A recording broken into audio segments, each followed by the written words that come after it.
अस्सलामुअलैकुम नाजरीन। कैसे हैं आप सब? उम्मीद करती हूँ आप सब खैरियत से होंगे। मैं चमन कौसर अपने YouTube channel study with CK पर आपका हार्दिक स्वागत करती हूँ। आज फिर मैं आपके सामने एक नए टॉपिक के साथ उपस्थित हुई हूँ। टॉपिक का नाम कुछ इस तरह से है, जो कक्षा 6 की भूगोल विषय की एनसीईआरटी है, पृथ्वी हमारा आवास, उसका चैप्टर 4 लेके आई हूँ। आज से पहले हम 3 चैप्टर लगातार कर चुके हैं, तो चैप्टर 4 के अंदर क्या दिया हुआ है, आज हम उसके बारे में जानकारी प्राप्त करेंगे। तो जो अध्याय 4 है उसका नाम है मानचित्र। मानचित्र किसे कहते हैं? मानचित्र मानचित्र पृथ्वी की सतह या इसके एक भाग का पैमाने के माध्यम से चपटी सतह पर खींचा गया चित्र है। मानचित्र हमारी विभिन्न जरूरतों के लिए आवश्यक है। जो पृथ्वी है उसको हम क्या करते हैं, भूगोल ग्लोब के ऊपर दर्शाते हैं, है ना। उसी तरीके से पृथ्वी के जो छोटे भाग हैं या पृथ्वी का खुद का जो है, जब चपटी सतह के ऊपर हम लोग चित्र बनाते हैं तो उसे मानचित्र कहते हैं। पृथ्वी पूरी का बनाओ चाहे पृथ्वी के एक भाग का बनाओ, है ना, लेकिन क्या होता है, पैमाने के माध्यम से बनाते हैं हम लोग। जो हम पैमाना लेते हैं फिर उसके हिसाब से, यानी जो पृथ्वी है पूरी वो एक, है ना, उसको पैमाने में माप लेंगे ना, तो फिर क्या कहेंगे, विभाजित कर देंगे तो पूरी पृथ्वी को हम एक वाइट शीट पे या जो है हम बना सकते हैं। एटलस, जब बहुत से मानचित्रों को एक साथ रख दिया जाता है तब एक एटलस बन जाता है। एटलस विभिन्न प्रकारों तथा अलग अलग पैमाने से खींची गई मापों पर आधारित होता है। फॉर एग्जाम्पल, हम लोगों ने क्या हुआ, बहुत सारे मानचित्र बनाए, है ना, पृथ्वी के। जैसे भारत का बना लिया, भारत का राजनीतिक बना लिया, भारत का भौगोलिक बना लिया, भारत का, उसके बाद उसके अंदर राजस्थान के बना लिए, या पूरे जो महाद्वीप हैं उनके अपन ने मानचित्र बनाए।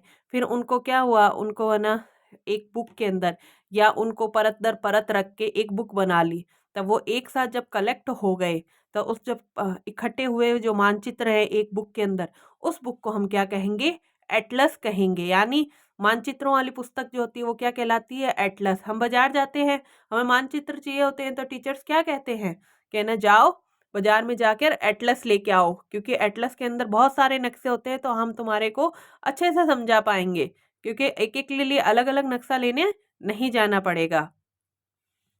मानचित्र विभिन्न प्रकार के होते हैं, जैसे भौतिक मानचित्र, राजनीतिक मानचित्र और थीमेटिक मानचित्र। यानी कि जो मानचित्र हैं उनमें जिस प्रकार की इंफॉर्मेशंस दी जाती है उसके अनुसार हम इनको कम से कम 3 भागों में विभाजित कर सकते हैं, है ना। भौतिक मानचित्र, राजनीतिक मानचित्र और थीमेटिक मानचित्र। भौतिक मानचित्र पृथ्वी की प्राकृतिक आकृतियों जैसे पर्वतों, पठारों, मैदानों, नदियों, महासागरों इत्यादि को दर्शाने वाले मानचित्रों को भौतिक या उचावच मानचित्र कहा जाता है। जो भौतिक मानचित्र है ना, उसके अंदर क्या आ रहे हैं, भौतिक भाग आएंगे। और पृथ्वी के भौतिक भाग कौन कौन से हैं, पर्वत, पठार, मैदान, नदियां, महासागर, है ना। तो इनको जब उचावच के आधार पर दर्शाया जाता है तो ये क्या कहलाते हैं, भौतिक मानचित्र कहलाते हैं। राजनीतिक मानचित्र राज्यों, नगरों, शहरों तथा गांवों और विश्व के विभिन्न देशों व राज्यों तथा उनकी सीमाओं को दर्शाने वाले मानचित्र को राजनीतिक मानचित्र कहा जाता है। तो ये जो मानचित्र है ये प्राकृतिक अवस्थाओं से बना है। राजनीतिक मानचित्र हमने अपनी सुविधा के अनुसार बनाया है, क्योंकि जो हम अलग अलग राज्यों पे राज करते हैं, है ना, तो हम हमारी बाउंड्री सेट करते हैं ना, तो उन बाउंड्रियों के हिसाब से क्या करते हैं, राजनीतिक मानचित्र बनाते हैं। राज्य, नगरे, शहरों तथा गांवों, विश्व के विभिन्न देशों व राज्यों तथा उनकी सीमाओं, राज्यों की सीमाएं आ गई ना, को दर्शाने वाले मानचित्र को क्या कहते हैं, राजनीतिक मानचित्र। अब है थीमेटिक मानचित्र। अब थीमेटिक मानचित्र क्या होता है ये भी जान लेते हैं हम। कुछ मानचित्र विशेष जानकारियां प्रदान करते हैं, जैसे सड़क मानचित्र, वर्षा मानचित्र, वन तथा उद्योगों पर आधारित वितरण दर्शाने वाले मानचित्र इत्यादि। इस प्रकार के मानचित्र को थीमेटिक मानचित्र कहते हैं। यानी कि ये जब मानचित्र होता है इनके अंदर क्या होता है, जैसे फॉर एग्जांपल मैंने एक औद्योगिक मानचित्र लिया, तो इंडिया का औद्योगिक मानचित्र। तो अब जब इंडिया का औद्योगिक मानचित्र लेंगे तो वो जो औद्योगिक नगरियां हैं और जहाँ पर किस किस प्रकार के उद्योग हैं, है ना, किस प्रकार की फैक्ट्रियाँ इस्टेब्लिश्ड है, उस मानचित्र के अंदर पूरी तरह से दर्शा दिया जाएगा। जैसे कि सूती वस्त्र की इकाई कहाँ है, चीनी उद्योग कहाँ है ना, उस तरीके से। और भी उद्योग होते हैं जैसे कि लो अयस्क उद्योग कहाँ है, तांबा गलाने के उद्योग कहाँ है ना। तो वो सीधे नक्शे में सिर्फ उन उद्योगों को ही पॉइंट किया जाएगा। फिर है मानचित्र के 3 घटक होते हैं, दूरी, दिशा और प्रतीक। यानी कि जो मानचित्र होता है उसको हम बनाने के लिए क्या क्या चीजें यूज की जाती है, दूरी, दिशा और प्रतीक। ये जब हमें मालूम होता है तो हमें एक मानचित्र को अच्छे से समझ सकते हैं। पैमाना, ठीक है। पैमाना जो होता है स्थल पर वास्तविक दूरी तथा मानचित्र पर दिखाई गई दूरी के बीच का अनुपात होता है। यानी जो दूरी है, एक सेकेंड, दूरी है पहला घटक। मानचित्र पर किसी स्थल को दर्शाने के लिए दूरी को एक निश्चित पैमाने के रूप में लिया जाता है। यानी मानचित्र पर किसी स्थल को दर्शाने के लिए जो दूरी है उसको हम निश्चित अनुपात में लेते हैं ना, वो क्या कहलाता है, पैमाना कहलाता है। ठीक है, उसके बाद हम पैमाने की डेफिनेशन देखेंगे। पैमाना, पैमाना स्थल पर वास्तविक दूरी तथा मानचित्र पर दिखाई गई दूरी के बीच का अनुपात होता है। यानी जो वास्तविक दूरी है ना स्थल पर, और मानचित्र में जो दिखाई गई दूरी है उसके बीच का अनुपात क्या कहलाता है, पैमाना। और पैमाने इस हिसाब से क्या होते हैं, 2 प्रकार के होते हैं, छोटे पैमाने वाला मानचित्र और बड़े पैमाने वाला मानचित्र। छोटे पैमाने वाला मानचित्र, जब बड़े क्षेत्रफल वाले भागों जैसे महाद्वीपों या देशों को कागज पर दिखाना होता है तब हम लोग छोटे पैमाने का उपयोग करते हैं। उदाहरण के लिए मानचित्र पर 5 सेमी स्थल के 500 किलोमीटर को दर्शाता है, इसको छोटे पैमाने वाला मानचित्र कहते हैं। यानी मानचित्र का जो 1 सेंटीमीटर है वो 100 किलोमीटर को दर्शाएगा। तो यानी कि कितनी छोटा है, सेमी, 1 सेमी, और कितनी बड़ी राशि को दिखा रहा है, 100 किलोमीटर को। 1 सेमी 100 किलोमीटर को दर्शा रहा है, यानी 5 सेमी 500 किलोमीटर को दर्शा रहा है। तो पैमाना हमने कितना छोटा लिया है, इसलिए इसको क्या कहेंगे, छोटे पैमाने वाला मानचित्र कहेंगे। और छोटे पैमाने वाले जो मानचित्र होते हैं वो बड़े क्षेत्रफलों को कागज पर या मानचित्र में दर्शाने के काम आता है ना। तो बड़े क्षेत्र कैसे, महाद्वीप, देश, ये बड़े ही होते हैं ना। बड़े पैमाने वाला मानचित्र, जब एक छोटे क्षेत्रफल वाले भाग जैसे आपके गांव या शहर को कागज पर दिखाना होता है तब हम लोग बड़े पैमाने का उपयोग करते हैं। जैसे स्थल पर 500 मीटर की दूरी को मानचित्र पर 5 सेमी में दर्शाया जाता है। इस प्रकार के मानचित्र को बड़े पैमाने वाला मानचित्र कहते हैं।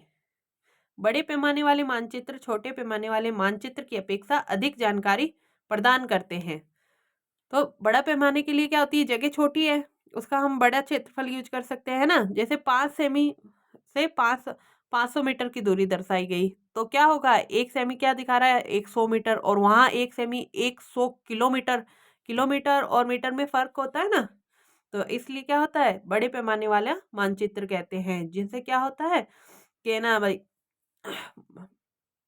पैमाना बड़ा हो गया इसके लिए, इसलिए। और जो बड़े पैमाने वाले मानचित्र होते हैं वो छोटे पैमाने वाले मानचित्र की अपेक्षा अधिक जानकारी प्रदान करते हैं। दिशा, अधिकतर मानचित्रों में ऊपर दाहिनी तरफ तीर का निशान बना होता है जिसके अक्सर ऊ लिखा होता है। जब भी ये, जैसे फॉर एग्जांपल समझ लीजिए एक मानचित्र है तो मानचित्र के इस साइड है ना ऐसे बना हुआ होता है तीर का निशान।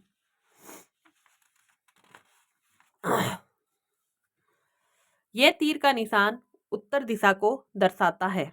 यानी जो तीर है उसके ऊपर ऊ लिखा होता है ना, ऊ का मतलब होता है उत्तर दिशा। जब हम उत्तर दिशा के बारे में जानते हैं तब हम अन्य दूसरी दिशाएं पूर्व, पश्चिम तथा दक्षिण के बारे में पता लगा सकते हैं। ठीक है ना। जैसे फॉर एग्जांपल एक इंसान लेटा हुआ है, ठीक है, एक इंसान लेटा हुआ है, या अपन ने ऐसे रख दिया, 2 तिल्लियां लेटा दी है ना। अगर ये तिल्ली का सिर उत्तर दिशा दर्शा रहा है तो तिल्ली का जो पैर है वो दक्षिण दिशा दर्शाएगा। अब फिर क्या होगा, इस साइड जो है लाइन, इसके इस साइड वाली दिशा पूर्व हो जाएगी और इस साइड वाली क्या हो जाएगी, पश्चिम दिशा हो जाएगी।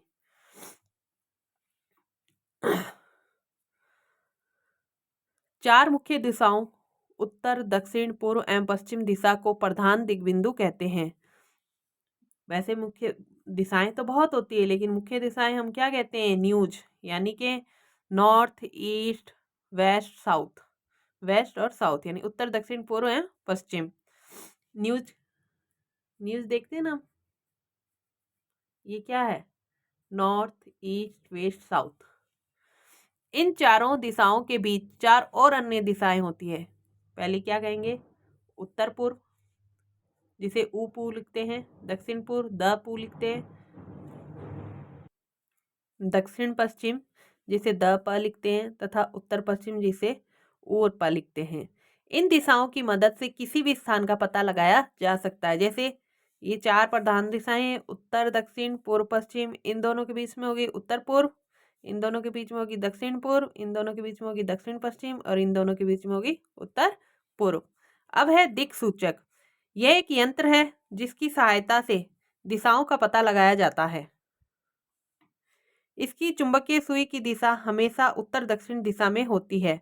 यानी दिशा सूचक यंत्र जो समुद्र के अंदर पहले कंपास जो लेके जाते हैं ना अपन दिशा ज्ञान के लिए, उसे ही दिक्सूचक यंत्र कहते हैं।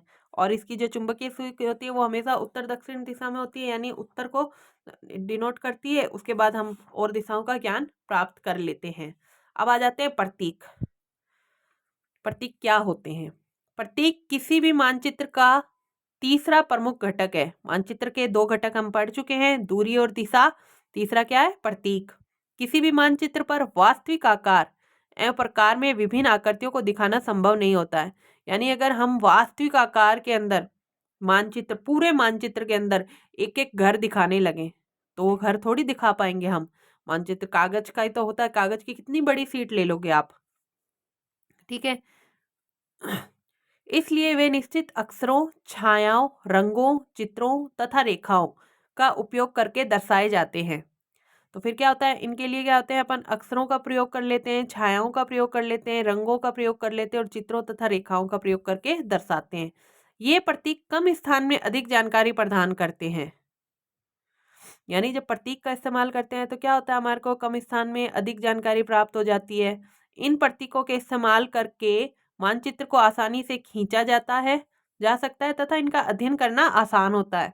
यानी प्रतीकों का इस्तेमाल हम अपनी सुविधा के लिए करते हैं, ताकि हम क्या, एक तो मानचित्र को आसानी से बना सके, दूसरा हम लोग जो अध्ययन करने लगे या कोई भी अध्ययन करे तो वो उसका आसानी से अध्ययन कर सके। अगर हम एक क्षेत्र की भाषा को नहीं जानते तथा हम किसी से दिशा के बारे में नहीं पूछ सकते हैं, तब हम इन चिन्हों की सहायता से मानचित्र से जानकारी प्राप्त कर सकते हैं। यानी कि जो मानचित्रों पर हम चिन्ह का उपयोग करते हैं वो सर्वसम्मति से सब जगह एक जैसे हैं। जब हमारे को किसी, फॉर एग्जाम्पल, हम जंगल में खो गए हैं या किसी ऐसे गांव में गए हैं जहां हम किसी को जानते नहीं, और गांव वाले कहते हैं, गांवों के अंदर क्या होता है, एक घर से दूसरा घर बहुत दूर होता है। प्लस ये भी है कि भाई अनजान व्यक्ति से कोई बात करना चाहे या ना चाहे, है ना, तो उस वक्त क्या करते हैं, ये मानचित्र हमारी सहायता करते हैं। मानचित्रों की एक विश्वव्यापी भाषा होती है जिसे सभी आसानी से समझ सकते हैं। मैंने कहा ना, मानचित्र पर जो प्रतीक बनते हैं वो विश्वव्यापी है। यानी यहाँ पर जो चित्र है वो सऊदी अरेबिया में भी जो प्रतीक है मानचित्र के, सऊदी अरेबिया में भी वही होंगे, यूरोप में भी वही होंगे, इंग्लैंड में भी वही होंगे, अमेरिका में भी वही होंगे, ठीक है। इन प्रतीकों के उपयोग के संबंध में एक अंतर्राष्ट्रीय सहमति है। ये रूढ़ प्रतीक कहे जाते हैं। यानी इन प्रतीक को क्या कहते हैं? रूढ़ प्रतीक कहते हैं। क्यों? क्योंकि ये रूढ़ हैं, ये सब जगह समान है, ठीक है ना, और इसे अंतर्राष्ट्रीय सहमति से अपनाया गया है। विभिन्न रंगों का उपयोग भी इसी उद्देश्य से किया जाता है। उदाहरण के लिए सामान्यतः नीले रंग का इस्तेमाल जलाशयों, भूरा रंग पर्वतों, पीला रंग पठारों और हरा रंग मैदानों को दर्शाने के लिए किया जाता है। सीधी सी बात है, जल जो है जलाशयों में नीला दिखाई देता है, इसलिए हम उसका नीले रंग का प्रयोग करते हैं। पर्वत पठार जो है, पर्वत जो है वो भूरे रंग के दिखाई देते हैं। हम लोग जो ड्राइंग बनाते हैं ना, तो ड्राइंग के अंदर जब पर्वत बनाते हैं तो कभी हम पर्वतों को हरा रंग से नहीं करते हैं।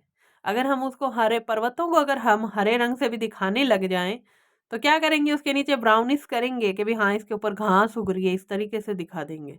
पहली चीज दिखाते ही नहीं है चट्टानों को, है ना। चट्टानें कैसे रंग की होती है, पर्वतों की भूरे पर, है ना, और पठारों की पीले रंग की, और हरा रंग मैदान दिखाना है तो मैदान के अंदर हम हरी हरी घास बना के ऐसे बनाते हैं ना। मैंने कुछ प्रतीक चिन्ह दिखाए हैं आपको। जैसे बड़ी रेल लाइन है, उसका सिंबल ये है। मीटर लाइन का सिंबल ये है। रेलवे स्टेशन इसका सिंबल ये है। पक्की सड़क का सिंबल ये है। कच्ची सड़क का सिंबल ये है। अंतर्राष्ट्रीय सीमा ऐसे दिखाई जाती है, राज्य सीमा ऐसे दिखाई जाती है, जिला सीमा जो है ऐसे दिखाई जाती है, नदी, बहता हुआ पानी, ठीक है। कुआं, इसको हम ब्लैक भी कर सकते हैं, है ना। जब भरा हुआ हो तो ब्लैक कर दो, मतलब भरा हुआ है तो इसको ऐसे डार्क कर दिया, खाली है तो गोला सीधा बना दिया। तालाब है, तालाब में जैसे भी है, क्या तालाब की कोई आकृति नहीं होती है, उसमें जल डाल दिया। नहर, ये जो नहर है, नहर में क्या होती है, ब्रांचेज होती है ना, तो ऐसे हमने ये ब्रांच निकाल दी इसमें। पुल है, ये रास्ता हो गया, ठीक है। बस्ती को ऐसे दिखा दिया गया और कब्रिस्तान को ऐसे दिखा दिया गया, ठीक है। उसके बाद हम आगे चलते हैं। रेखा चित्र। रेखा चित्र एक आरेखन है जो पैमाने पर आधारित ना होकर याददाश्त और स्थानीय प्रेक्षण पर आधारित होता है। कभी कभी किसी क्षेत्र के एक कच्चे आरेखन की आवश्यकता वहां के एक स्थान को दूसरे स्थान के सापेक्ष दिखाने के लिए होती है। इस प्रकार कच्चे आरेख को बिना पैमाने की सहायता से खींचा जाता है तथा इसे रेखाचित्र मानचित्र कहते हैं। जो रेखाचित्र होता है ना, वो क्या होता है कि पैमाने पर आधारित नहीं होता है, ठीक है। हम अपनी याददाश्त के लिए रेख नहीं बनाते। ये फॉर एग्जांपल, अगर अपने पापा ने अपने को ये कहा है कि बेटा आप बाजार से जाकर ये सामान लेके आ जाओ, लेकिन हम बाजार पहले कभी नहीं गए हैं, तो आप अपने को पापा जी बोलेंगे पहले यहाँ से यूँ जाना, सीधे मुड़ जाना, फिर राइट साइड जाना, फिर लेफ्ट साइड, इतनी दूरी चलने के बाद लेफ्ट साइड तुम्हें ये दिखेगा वो दिखेगा। तो उसको हम याददाश्त के लिए क्या करते हैं, खाका बना लेते हैं, या फिर वो हमें बना के समझा के भेजते हैं ना, तो वो क्या कहलाता है, रेखा चित्र कहलाता है, ठीक है। फिर खाका, एक छोटे क्षेत्र का बड़े पैमाने पर खींचा गया रेखा चित्र खाका कहलाता है। यानी कि ये मानचित्र नहीं है, ये रेखा चित्र है, छोटे क्षेत्र का बड़े पैमाने पर बनाया गया, उसे कह देंगे खाका। जब हम लोग घर का नक्शा बनाते हैं, है ना, घर बनाते हैं, उससे पहले हम उसको पैमाने पर बनाते हैं ना नक्शे को, तो वो क्या हो गया, एक तरीका खाका हो गया, ठीक है। आज की जानकारी आपको कैसे लगी, मैं उम्मीद करती हूँ कि अच्छी ही लगी होगी। अगर आपको मेरा पढ़ाया गया अच्छा लगा तो आप मेरे चैनल को लाइक, सब्सक्राइब और शेयर करना ना भूलें। मिलते हैं नेक्स्ट वीडियो में, जब तक के लिए अस्सलाम वालेकुम।